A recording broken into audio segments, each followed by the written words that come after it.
Hakstol. Let's start with Ryan Clark. Dave, how do you go about explaining such a wild game like that where the first period you're in control of everything, the second period they're able to mount an offensive assault, and then that third you're able to come back and force OT? Like, how do you describe that? Well, we in the second period I guess just to be blunt, like we gave up some goals that were just too easy. You got to make Columbus work harder for those, and we didn't do that. So that's the disappointing part. The bookends on that, the first period, we liked the way we started. Even the second period, we had a great first shift. We had to kill a couple of penalties, but we did a nice job on that.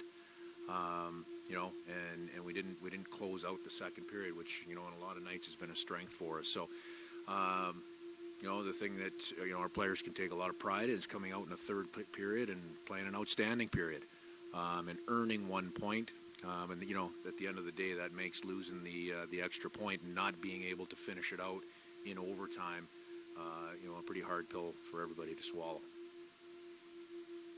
Darren Brown.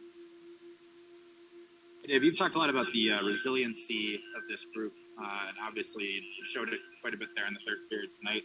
I thought they also kind of showed it, though, on the power play because, after the last game, there's, 2 shots total, I think, on 5 attempts. Tonight, they come out and immediately score and get the ball rolling there in the third period. How important is that for you or for your team moving forward here? And what can you say about the resiliency of this group?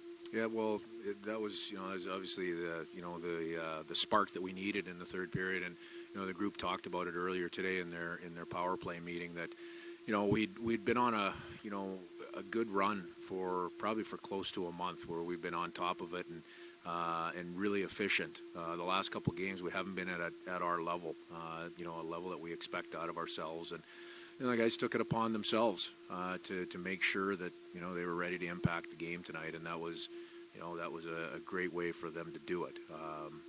To spark our comeback in the third period. That doesn't happen without that power play goal.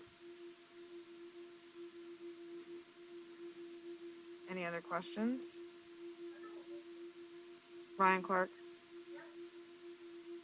Dave, looking back at the second intermission, before you get into that third period, what is the conversation in the dressing room about how you kind of get back into a game? And is that you who leads that discussion? Is that the players, or how does that work? Well, I always come back to the leadership in the room. It's those guys that bring it from the dressing room out onto the ice.